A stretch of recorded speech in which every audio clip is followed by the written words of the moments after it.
para mudar a política é fundamental mudar os partidos, porque eles são realmente inevitáveis e fazem essa mediação entre a sociedade e o poder político.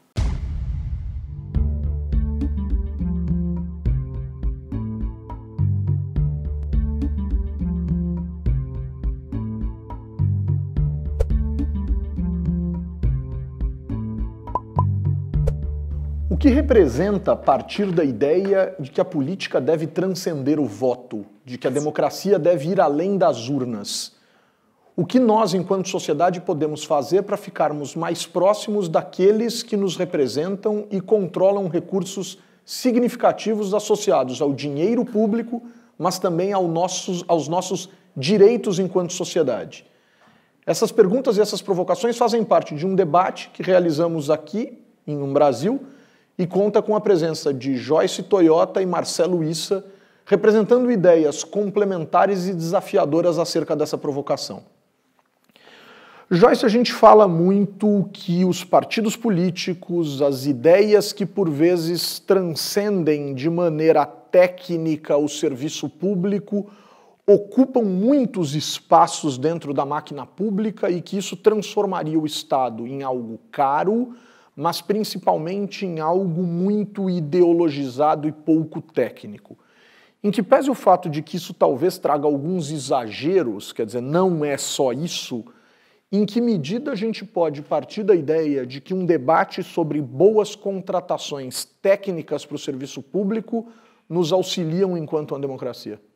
Esse ponto é super interessante, Humberto, porque ao mesmo tempo em que a gente entende que vários políticos, quando têm o poder na mão e podem fazer contratações dentro do setor público, acabam utilizando-se disso para fazer contratações que são indevidas, a gente também reconhece que algumas dessas contratações elas são importantes porque um político precisa montar o seu time. Eu sempre faço uma analogia com um CEO que acabou de entrar numa empresa e muito provavelmente ele vai querer trabalhar com pessoas que comprem as mesmas ideias que ele confie profissionalmente na pessoa. Não é confiança daquela, você já foi na minha casa, já foi num churrasco em casa, mas é uma confiança profissional, né? Agora, nem os milhares ou milhões de cargos públicos que existem no Brasil devem ser escolhidos dessa forma. É importante a gente usar metodologias, a gente utilizar processos profissionais para poder encontrar as melhores pessoas para estar do lado de dentro do governo.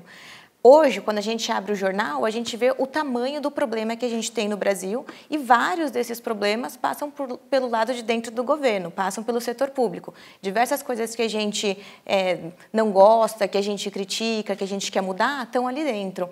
Então, a gente acha que para mudar os problemas, para enfrentar os problemas mais complexos, a gente precisa das melhores pessoas. E para a gente fazer isso, a gente tem que tanto conseguir atrair essas pessoas para elas quererem enfrentar esse desafio, mas também saber selecionar. Porque também não adianta só ter boa vontade, tem que ser muito bem formado, tem que ter muita capacidade, tem que ter condições de enfrentar isso.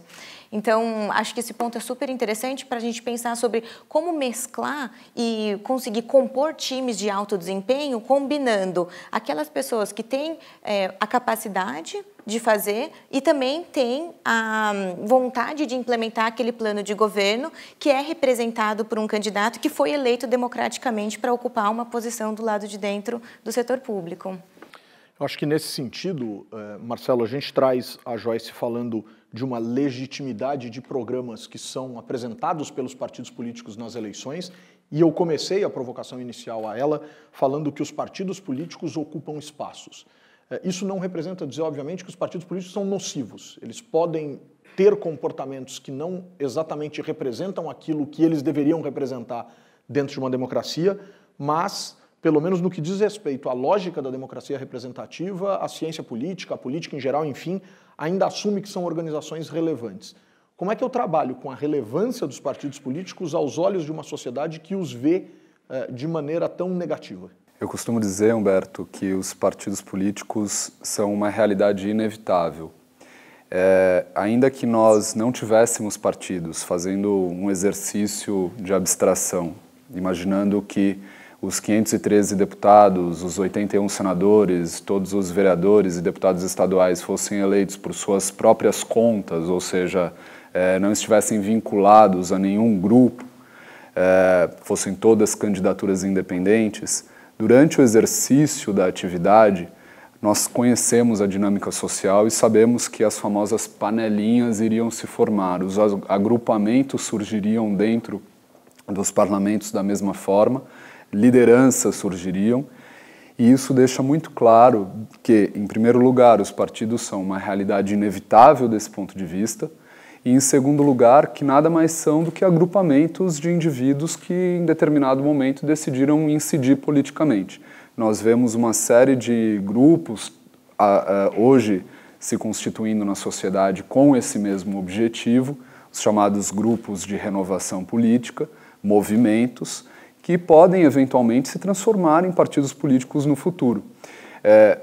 Da mesma forma que os partidos que nós temos hoje se constituíram há 20, 30 anos atrás, com pessoas muito bem intencionadas também, na maior parte das vezes, com projetos muito generosos, o que cabe perguntar é o que ocorreu para que esses projetos há 20, 30 anos se transformassem nos partidos que nós temos hoje, tão desconectados da sociedade, tão fechados, tão envolvidos em escândalos. Então, do nosso ponto de vista, a estrutura institucional, o marco regulatório que nós temos referente a partidos políticos precisa ser reformado para que incentive, se não obrigue, práticas de transparência, de renovação, de equidade e de integridade para que nós transformemos os partidos que nós temos hoje e tenhamos novos projetos que tenham suas chances diminuídas de repetir esse roteiro. Então, eu entendo que para mudar a política é fundamental mudar os partidos, porque eles são realmente inevitáveis, como eu coloquei antes, e fazem essa mediação entre a sociedade e o poder político. Você pontua a questão do inevitável, mas você não usa uma sentença que seria muito mais forte, que seria um mal necessário. Portanto, em que medida as pessoas devem enxergar os partidos como algo positivo? Eu diria que os partidos são os espaços possíveis de incidência política. Ou seja, eles podem ser mais ou menos abertos, mais ou menos íntegros, mais ou menos representativos, né? E podem ser positivos, se forem abertos, representativos, íntegros. Então, o que nós temos hoje é uma aversão muito grande da sociedade a partido político, não sem razão, não sem motivo, uma tentativa dos partidos em se apresentarem com outros rótulos, né, muitos deles inclusive retirando a denominação partido, o caso do PMDB, que passa a ser MDB, do PTN, que passa a ser Podemos, do PEN, que passa a ser Patriota, uma série de partidos mudando sua nomenclatura sem alterar as suas dinâmicas de funcionamento, seus regimentos internos. Então, de novo, pouco importa o nome que se dê, né? Nós temos os movimentos de renovação, nós temos os partidos, no fundo são pessoas buscando incidir politicamente. A diferença dos partidos é que eles monopolizam a representação. Então, nós não temos no Brasil a figura das candidaturas independentes. Do nosso ponto de vista, caso se reservasse um percentual das cadeiras no Legislativo para isso, nós criaríamos uma competição saudável para os partidos. A maior parte das democracias mais consolidadas adota a figura da candidatura independente, mas o que é necessário para que os partidos passem a ser vistos como instituições positivas é, do nosso ponto de vista, reformar a legislação partidária, e aí é importante suscitar a esperança, porque nós tivemos avanços bastante significativos no ano passado, foi aprovado no Congresso Nacional o fim das coligações em eleições proporcionais a partir das eleições de 2020. Então, as coligações, todos devem estar acompanhando, se formam nessa época eleitoral para garantir mais tempo de televisão, mais tempo de rádio e depois se dissolvem durante o exercício do mandato, durante os 4 anos do governo. São atores políticos, portanto, que só existem na época eleitoral e, além disso, instituímos, já não sem tempo, a cláusula de desempenho. É muito importante, ainda tímida, mas essa é a ferramenta que vai nos permitir fazer com que os partidos se tornem menos dependentes ou menos estimulados a se proliferar, menos dependentes dos estados e menos do Estado e menos estimulados a se proliferar, porque nós vimos nos últimos 15, 20 anos um fenômeno de fragmentação partidária muito intenso, estimulado por esse desenho institucional, ou seja, os partidos, mesmo sem nenhuma conexão com a sociedade, sem nenhum deputado eleito, com pouquíssima representação, esses nanicos, chamados nanicos, recebem ou recebiam, em média, R$1 milhão por ano. Então, tornou-se um bom negócio criar partidos. E, além de receber esses recursos, eles, nessa época eleitoral, em função da possibilidade de coligação, vendiam, literalmente, os poucos segundos de rádio e TV para os partidos mais competitivos. Então, essas duas medidas, o fim das coligações em eleições proporcionais e a cláusula de desempenho, que determina que, para ter acesso aos recursos do fundo partidário e ao tempo de televisão, o partido tem que ter um mínimo de votos numa determinada quantidade de estados, me parece um grande avanço nesse sentido. E de reforma do nosso sistema partidário, de reforma do nosso sistema político. Nós temos outras propostas que nos parecem adequadas, no sentido de dar um choque de transparência nos partidos, de permitir mais renovação dentro dos partidos, de criar mecanismos de prevenção a ilegalidades dentro dos partidos. E eu entendo que, enquanto isso não ocorrer, de fato, uma alteração mais profunda do estado de coisas da política brasileira se torna bastante difícil de ocorrer. Marcelo, nesse sentido, eu acho que os partidos políticos, eles têm uma percepção de senso comum semelhante e, por vezes, equivocada, àquela que os servidores públicos gozam. Portanto, o senso comum, a anedota, a brincadeira, por vezes associa a figura do servidor e do serviço público ao pouco trabalho, ou ao não trabalho, ou à vida mansa, ou à vida fácil. Não combina muito com o que se faz, porque o dia que for assim, nada funciona. Como trabalhar com isso, Joyce? Eu provoquei o Marcelo no sentido de como tentar fazer o partido se transformar em algo que as pessoas valorizem mais e enxerguem como algo absolutamente necessário ou necessário. Como é que a gente faz isso com o servidor público e com o serviço público, até para atrair essas grandes figuras tecnicamente muito bem preparadas? É uma pena isso que acontece, Humberto, porque ao mesmo tempo que, se o estereótipo existe de que o político não trabalha, de que o profissional público não trabalha, é porque, obviamente, existem muitos políticos que ou não trabalham ou praticam corrupção, assim como existem profissionais públicos que também não são bons profissionais. Mas isso não quer dizer que todos sejam iguais. E esse é um grande ponto, porque o que me dá mais tristeza de pensar é que aqueles profissionais que estão do lado de dentro, que trabalham corretamente, que fazem todas as coisas, eles conseguem alcançar resultados, apesar desses outros que fazem as coisas erradas, que são corruptos, que são folgados, etc., mas ainda levam a imagem, a percepção pública desses outros.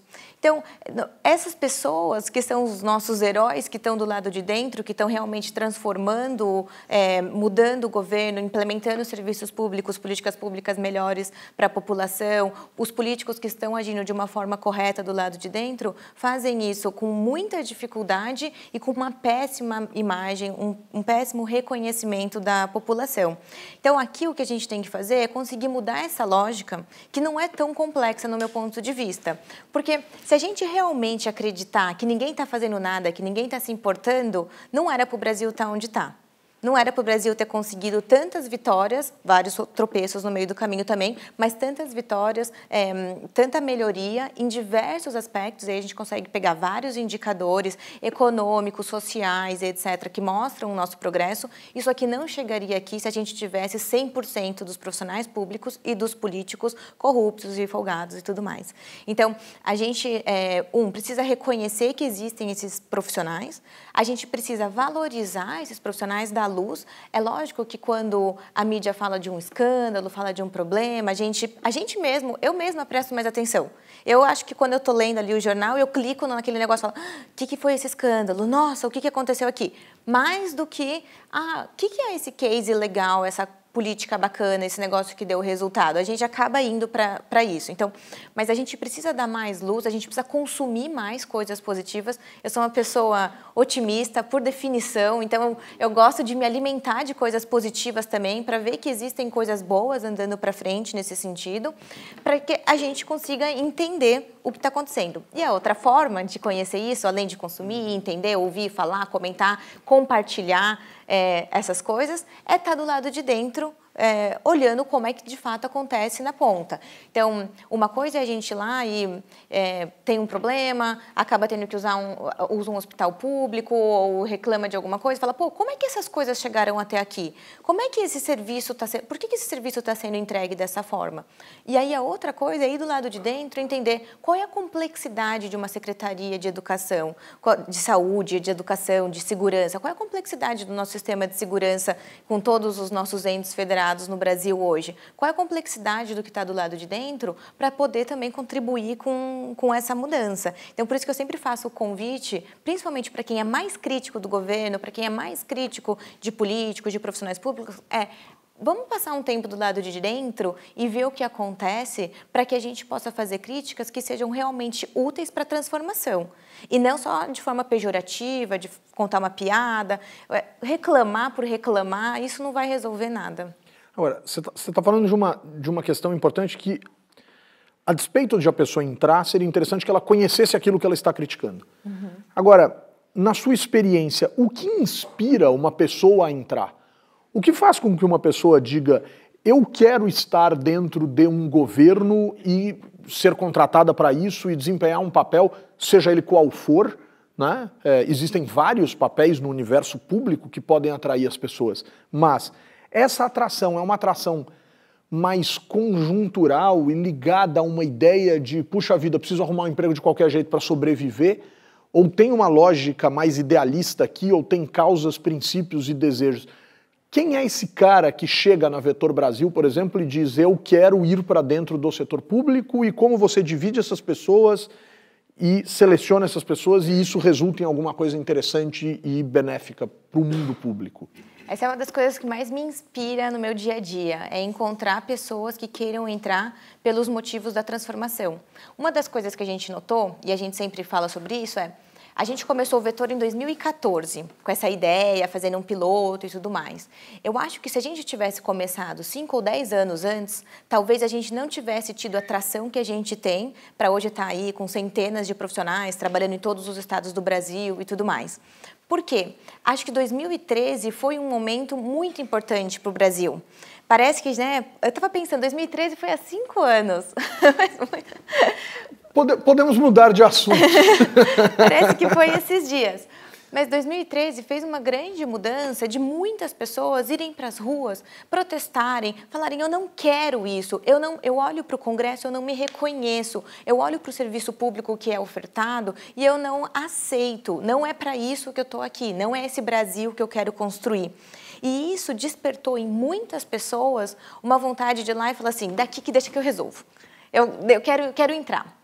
E eu acho que esse ímpeto, lógico que não é tão simples assim, né? Um pouco mais complexo, mas essa vontade, essa coisa de falar assim, eu quero ir lá e eu cansei de reclamar, eu cansei de ir para as ruas, me deu uma vontade de querer colocar a mão na massa. Agora, na hora de fazer isso é muito difícil, porque todo mundo fica, pô, mas por onde que eu vou? Eu tenho que prestar um concurso? Eu tenho que nascer filho de político? Eu tenho que ter alguma indicação? Não, necessariamente. É por isso que a gente criou o Vetor. Mas eu acho que o principal motivador de quem se inscreve no nosso processo e faz esse movimento também independente do Vetor é eu quero poder contribuir com a mudança. Eu quero fazer essa transformação. Em 2013, quando estavam estourando as manifestações, eu me mudei para os Estados Unidos para estudar. E tudo que eu pensava todos os dias era, eu não acredito que eu estou fora do Brasil num momento tão importante, tão especial. Eu queria poder voltar o quanto antes. Voltei em 2015 com todo mundo falando, não, fica aí, aqui tá ruim. Não volta, piorou. E eu falei assim, não, mas é um momento tão especial do Brasil, eu quero fazer parte disso. Eu quero, lógico que todos os dias tem tropeços, tem coisas que a gente não gosta de ler no jornal, etc. Mas eu quero poder contribuir. E eu acho que essa sensação de você poder contribuir, e não é contribuir com 2 ou 3 pessoas, ou com 10 ou 20 pessoas, você está impactando a vida de milhões de pessoas quando você está no governo. E eu acho que essa escala, esse impacto, é apaixonante para qualquer pessoa que já tenha tido a oportunidade de experimentar isso no dia a dia. Então, esse impacto apaixonante que representa você servir a coisa pública pode ser imaginado a partir do ingresso de um indivíduo no partido político. Não é o caso que você está observando, são cargos e seleções ou processos seletivos que independem e não têm relação com o universo partidário, mas uma outra forma de entrar, inclusive nesse universo, seria pelos partidos políticos ou você podendo se apresentar como uma figura para se eleger ou mesmo contribuir só com o partido político por dentro, sendo, de forma não pejorativa, um burocrata interno do partido político. Marcelo, como é que eu chego para um jovem e digo, cara,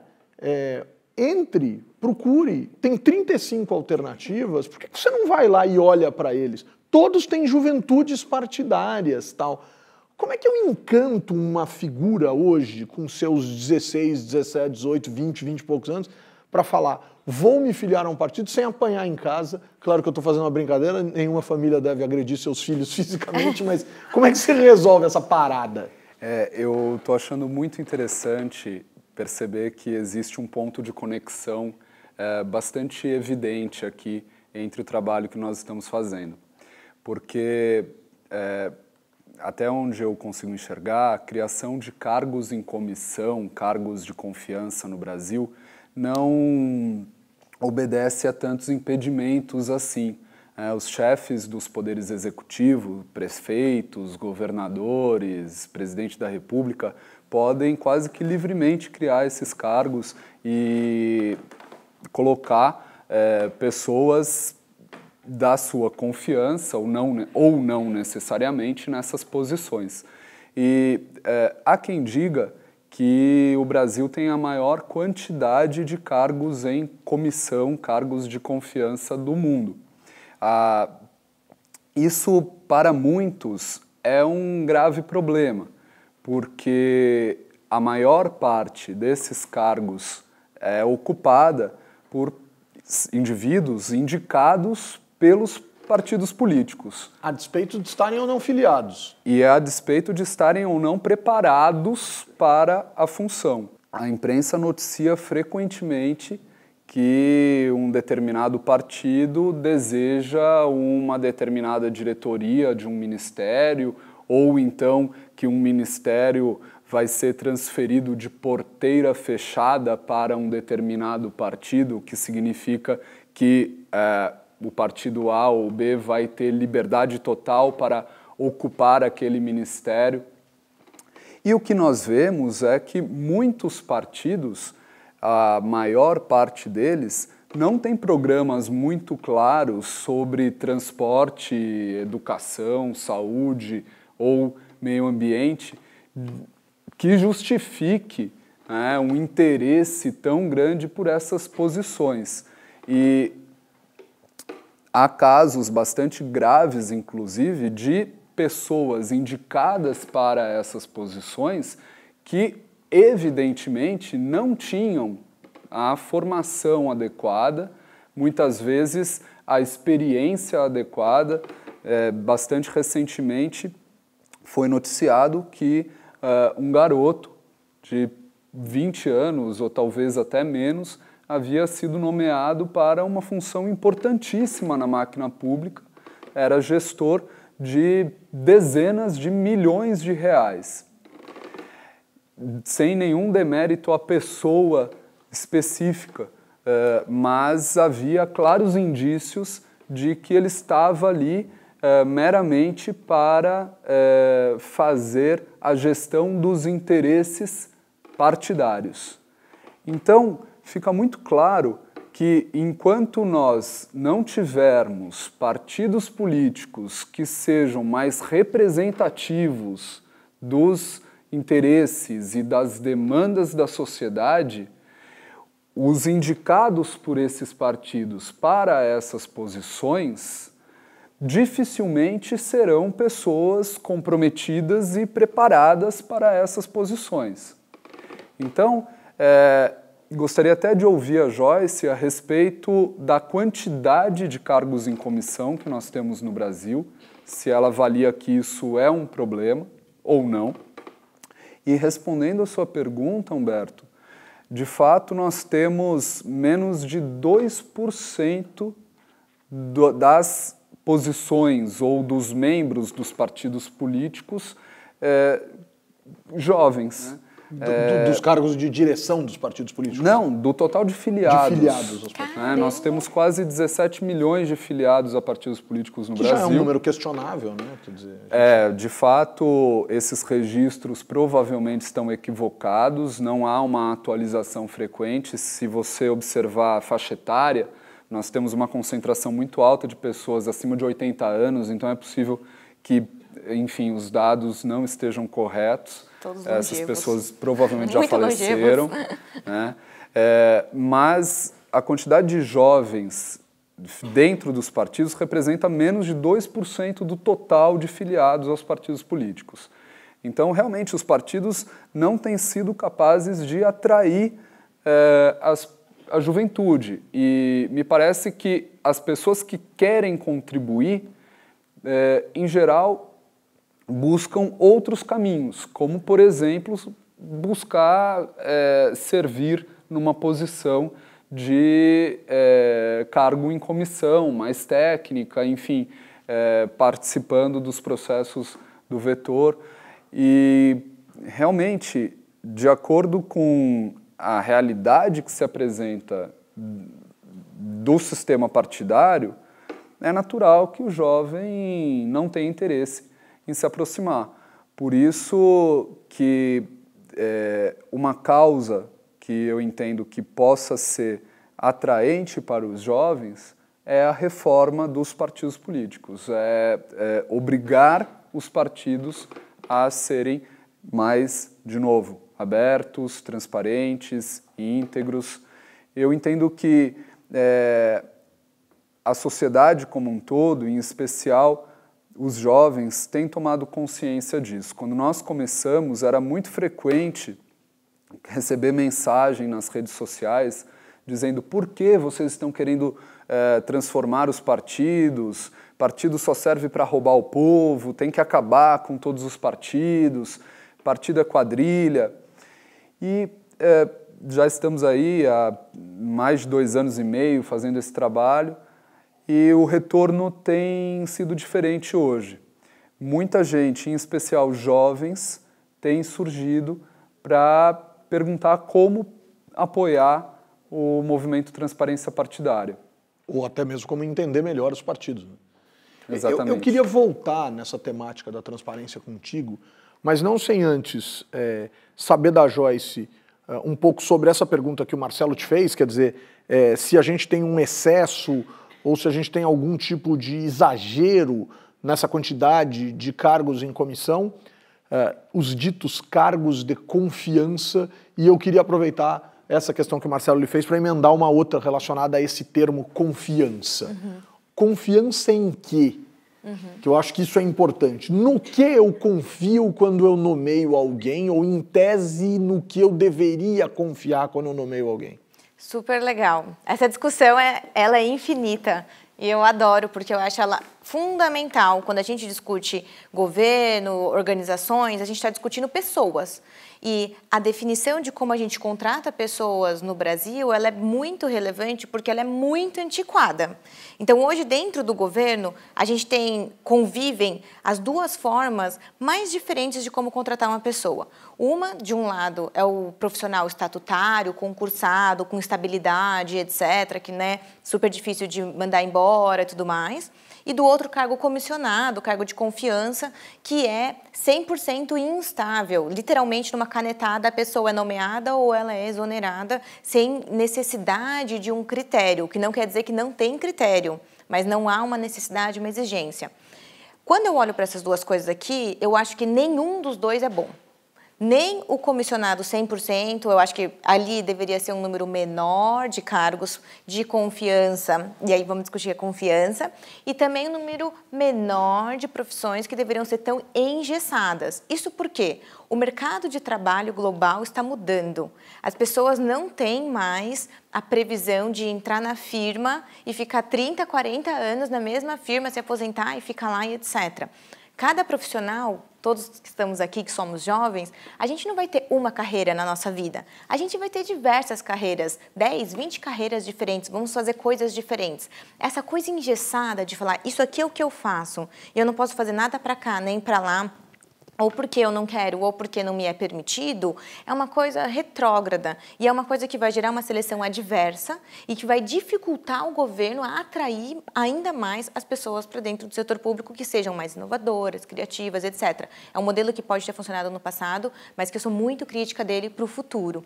Então, o que eu acho aqui é que não é uma questão de aumentar ou diminuir cargos de confiança, aumentar ou diminuir os cargos concursados. É a gente ter uma nova forma de fazer contratação, um instrumento de contratação de pessoas dentro do governo que traga flexibilidade, para que a gente consiga contratar e desenvolver as pessoas e alocar os profissionais naquilo que é mais importante para a entrega do serviço e naquilo que mais atende às vontades e os sonhos profissionais de cada um. Porque tem muitas pessoas, eu falo assim, o problema que a gente sofre hoje no governo é uma alocação errada de recursos. Então, tem pessoas que fizeram concurso para uma coisa, estão morrendo de vontade de fazer outra e não podem porque senão chamam de desvio de função, não sei o que lá, aquela coisa toda. Com isso, a gente joga fora muitos talentos de profissionais muito bons que estão dentro do governo e não conseguem ser bem alocados. Então, eu acho que a palavra aqui, para mim, é flexibilidade, no sentido de a gente também conseguir saber, por exemplo, quando a gente vai fazer um concurso hoje para professor, eu tenho que descobrir, eu tenho que fazer uma conta e descobrir quantos professores eu vou precisar na rede estadual, vamos supor que seja do Estado, para daqui 30 anos. É impossível, não é uma questão de que o servidor público não sabe fazer o cálculo. É impossível saber isso. Com as mudanças demográficas, com as mudanças tecnológicas que existem no país, a gente não consegue saber. Então, se eu fizer um concurso, eu necessariamente vou errar. E depois eu não vou ter a flexibilidade de poder mudar isso tudo. Então, acho que a discussão é mais complexa nesse sentido, assim, do cargo, do instrumento de contratação dos profissionais públicos. E a confiança é engraçado, porque algumas pessoas falam assim, não, se é de confiança, você tem que conhecer. E aí você fala assim, pô, se eu não te conheço, então você não é da minha confiança. Mas tem um conceito que a gente gosta de usar no Vetor, que é assim, é se você confia no processo de seleção do profissional. Quando você está no setor privado, o que as pessoas fazem para contratar? Não é que o CEO, o fundador da empresa, conhece todas as pessoas, as milhares de pessoas, o CEO não vou falar nome, de um grande banco, empresa. De um grande banco, não vai conhecer as, sei lá, 80, 100 mil pessoas que trabalham naquele grande banco, certo?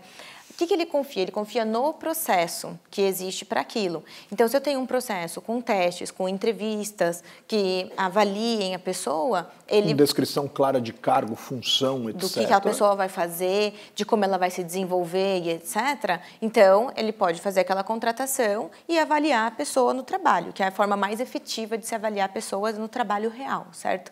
Então, isso para mim, eu acho que é mais relevante do que ser amigo. Esses dias me falaram assim, não, mas... se essa pessoa vai entrar no cargo de confiança, então o vetor só pode selecionar entre os amigos do prefeito. Aí eu falei, então eu vou fazer assim, a última etapa do processo seletivo vai ser um churrasco na casa do prefeito, para todos os finalistas conhecerem e o prefeito poder entrevistar. Mas só não contem com a gente. Eu não estarei lá. Muito bom. Olha, eu tenho 2 pontos importantes para destacar. Primeiro, agradecer muito o elogio, né? Nós todos jovens que estamos aqui. Somos muito jovens. Fico extremamente lisonjeado com a juventude que me é atribuída, fico contente com essa, não estava no clima de ir embora da lógica da juventude. Um segundo ponto que eu acho que chama muito a atenção, uma das formas de você justificar a lógica de uma maior estabilidade associada à ideia dos concursos públicos passa exatamente por um medo do que os partidos fariam com uma cabeça um pouco mais vingativa e menos razoável do ponto de vista de planos de longo prazo para dentro dos governos quando eles tomam o poder por meio de eleições dos seus adversários. Eu acho que aqui tem um ponto que, de novo, nos liga, né, e nos coloca desafios de melhoria nas 2 pontas que estão aqui representadas nesse debate, mas eu queria, nesse instante, fazer uma questão para o Marcelo associada a o que é transparência partidária? Quer dizer, quando eu pergunto para a Joyce o que é confiança, eu queria entender de você o que é transparência.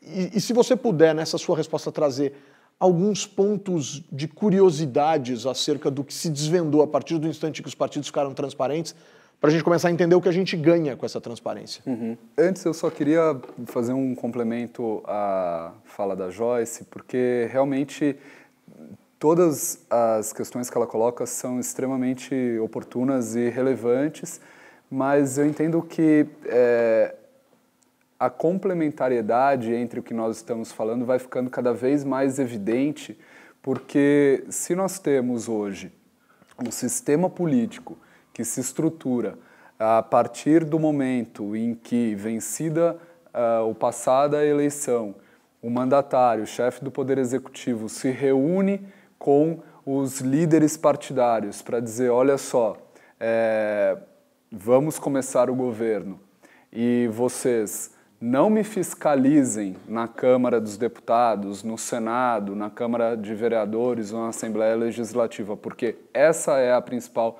função do Legislativo, né? Muita gente diz que é legislar, mas a principal função do Legislativo é fiscalizar o Executivo. Então, o chefe do Executivo compõe a chamada coalizão, a chamada aliança, base de apoio parlamentar para que ele possa desenvolver suas políticas públicas, mas a partir dessa negociação, veja, não me fiscalizem, em troca eu darei tais e quais cargos para os indicados pelos seus respectivos partidos, aí nós temos realmente o problema estrutural. Me parece que essa é a questão de fundo que nos liga, ou seja, precisamos ter realmente partidos mais transparentes, íntegros, abertos, representativos. Que representem. E aí, que representem. E que representam o que exatamente? E que representam o quê? A transparência partidária. Nós conseguimos e estamos num processo de abrir a caixa preta dos partidos, porque, de fato, os partidos políticos ainda eram, no Brasil, verdadeiras caixas pretas. Nós tínhamos e ainda temos um nível de informação sobre o funcionamento dos partidos que é muito baixo. Conseguimos, agora, a abertura das contas dos partidos. Isso tem permitido conhecer, pela primeira vez, uma série de características da vida partidária. Então, por exemplo, pela primeira vez nós sabemos quantos partidos gastam com suas folhas de pagamento, com fretamento de aeronave, com passagem aérea. E além disso, Humberto, em primeira mão eu trago um fenômeno, uma situação que nos causa bastante preocupação. Analisando essas bases de dados, a contabilidade dos partidos, nós identificamos situações bastante preocupantes, como, por exemplo, dirigentes partidários que contratam com os recursos públicos que recebem empresas que pertencem a eles próprios, Opa! das quais eles são proprietários ou sócios. Que coincidência. Para Puxa prestar vida. serviços para o partido. Empresa de confiança. Empresa da sua extrema confiança.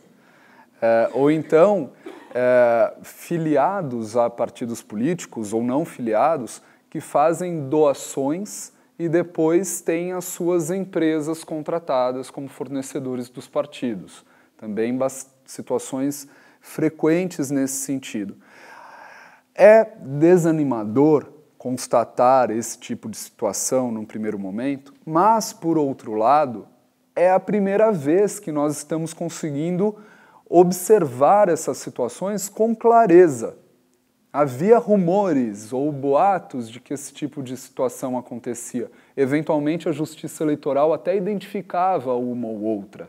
Mas agora, com a abertura desses dados e com as ferramentas da tecnologia da informação que nós estamos adotando e fazendo os cruzamentos devidos, nós estamos rapidamente identificando muitos desses casos. Então, me parece que nós estamos começando a caminhar no sentido de criar partidos mais transparentes e íntegros e conectados com a sociedade, o que é fundamental para a ocupação dos cargos públicos por pessoas que realmente representem um projeto de desenvolvimento do país e que estejam atreladas a organizações partidárias ou movimentos, ou seja lá o que for o nome, pouco importa, que tenham realmente um programa, um plano para cada uma dessas áreas de governança que existem no país. Humberto, deixa eu concordar com o Marcelo rapidamente. Claro. Eu acho que o ponto é assim, a gestão pública ela impacta muito a política, né? Então, dependendo do que você entrega para a população, obviamente isso vai impactar em votos, isso vai impactar em percepção, etc. E a política também impacta muito a gestão pública. Então, aqui eu concordo 100% que enquanto a gente tiver essa lógica perversa de como criar esses grupos que se alinham e etc., e se organizam quando tem poder, a gente vai ter um impacto muito grande dentro da gestão pública. Mas, apesar disso isso existir hoje em dia, uma das coisas que a gente constatou no Vetor desde que a gente foi fundado, a gente nunca conseguiu atender a demanda dos governos que nos procuram. Existe uma procura muito grande, existe um número muito grande de políticos, de secretários, de prefeitos, governadores que chegam para a gente e falam: eu quero apoio para encontrar os melhores profissionais e essas vagas eu não vou fazer indicação política, eu vou reservar e eu vou guardar porque eu preciso dos melhores profissionais aqui. E a gente não consegue atender a demanda que chega. É muita gente que realmente quer fazer um trabalho muito sério.